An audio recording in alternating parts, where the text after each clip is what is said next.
40 días en el infierno, la historia que la mayoría no soporta escuchar.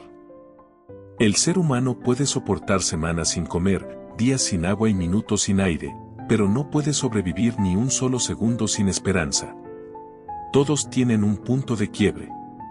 Una noche oscura en la que el techo se convierte en un espejo del vacío interior y la mente comprende que la vida que tanto costó construir se ha evaporado, dejando solo deudas, dudas y una pesada sensación de fracaso.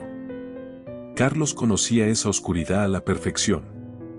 3 años atrás, su nombre empezaba a sonar con fuerza en el circuito de los deportes de combate. Tenía la disciplina de un devoto y una ambición que parecía inagotable.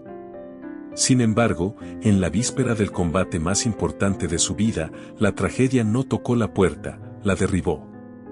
Una lesión severa en la rodilla izquierda, seguida de una mala praxis médica, no solo lo alejó del cuadrilátero, sino que sepultó su carrera en cuestión de semanas. Con la caída deportiva vino el colapso financiero. Y con el colapso financiero, el abandono. Aquellos que se decían sus hermanos de gimnasio, los patrocinadores que prometían estar en las buenas y en las malas, y las luces de los reflectores desaparecieron con la misma velocidad con la que se agotaron los ahorros en su cuenta bancaria. La depresión no llegó como un golpe repentino de knockout, llegó como una humosidad densa y lenta que fue sofocando cada uno de sus días.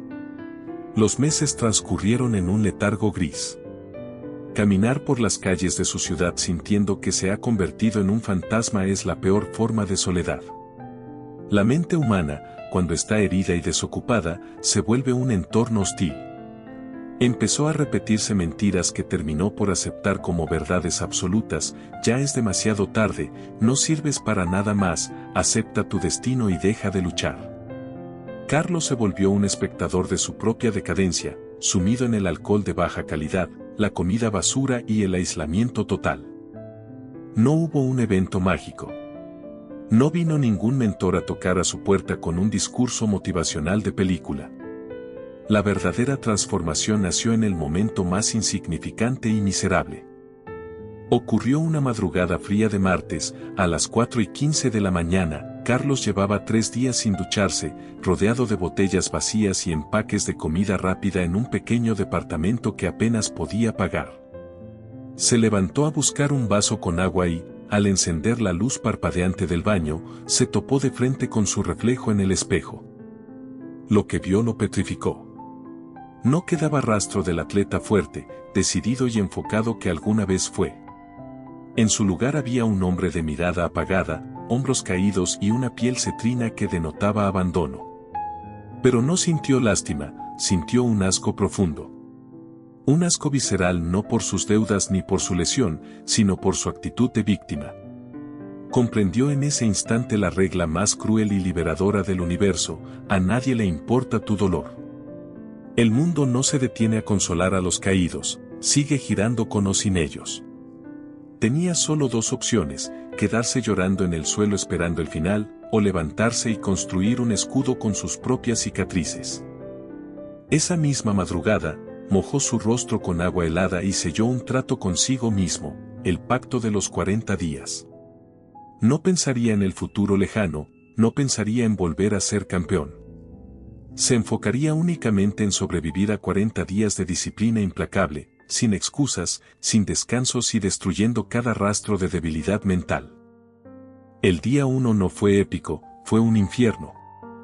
A las 4:30 de la mañana, vistiendo unos viejos tenis desgastados y una sudadera raída, Carlos salió a las calles heladas. Intentó trotar, pero a los 500 metros su rodilla protestó con un dolor punzante y sus pulmones desentrenados quemaban como si respirara fuego. Se detuvo a orillas de la acera a vomitar. La voz en su cabeza le gritó: ¿ves? Te lo dije. Vuelve a la cama. Pero Carlos apretó los dientes, se limpió la boca con el reverso de la manga y comenzó a caminar a paso firme. Si no podía correr, caminaría, pero no volvería a dar un solo paso hacia atrás. Las primeras 2 semanas fueron un combate cuerpo a cuerpo contra la biomecánica de la flojera. Se inscribió en un gimnasio comunitario subterráneo, un lugar austero que olía a hierro oxidado y sudor acumulado. Allí no había luces ostentosas ni máquinas de última generación, solo discos de hierro pesado y sacos de boxeo desgastados.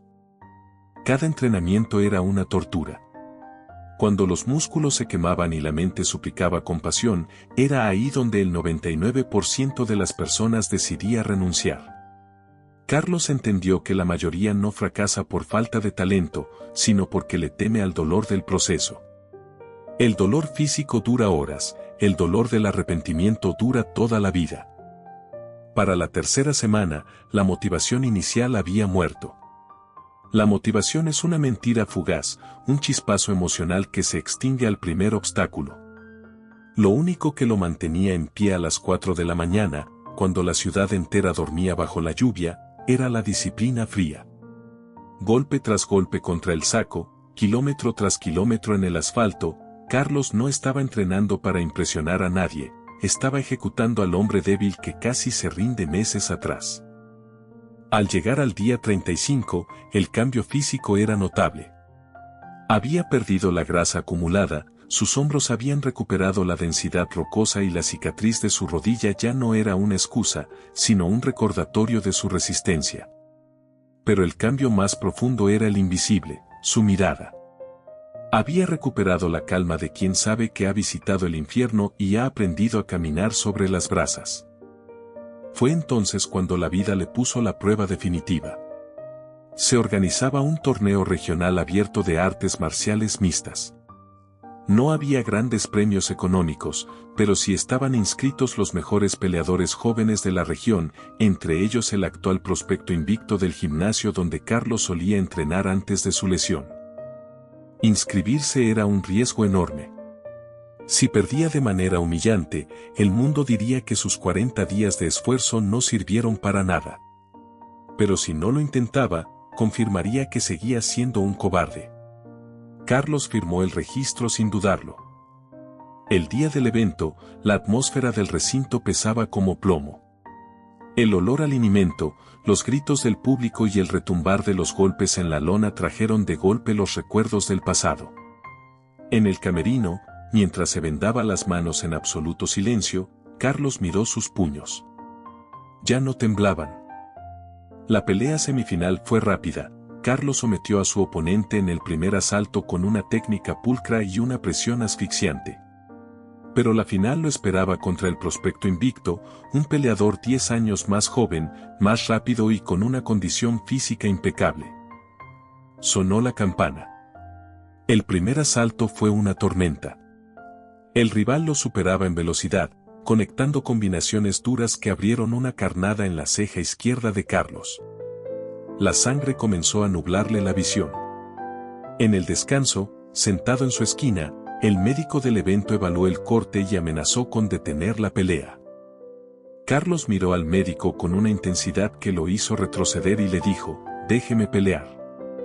Ya he sangrado más que esto en la soledad de mi habitación». En el segundo asalto, el cansancio acumulado de los 40 días de entrenamiento extremo comenzó a pasar factura. Su rodilla lesionada crujió tras defender un derribo. El dolor amenazó con paralizarlo. El público gritaba, el rival avanzaba oliendo la sangre, y por un microsegundo, el abismo volvió a abrirse a sus pies. Pero en ese preciso instante de agonía, Carlos no pensó en la victoria ni en el trofeo.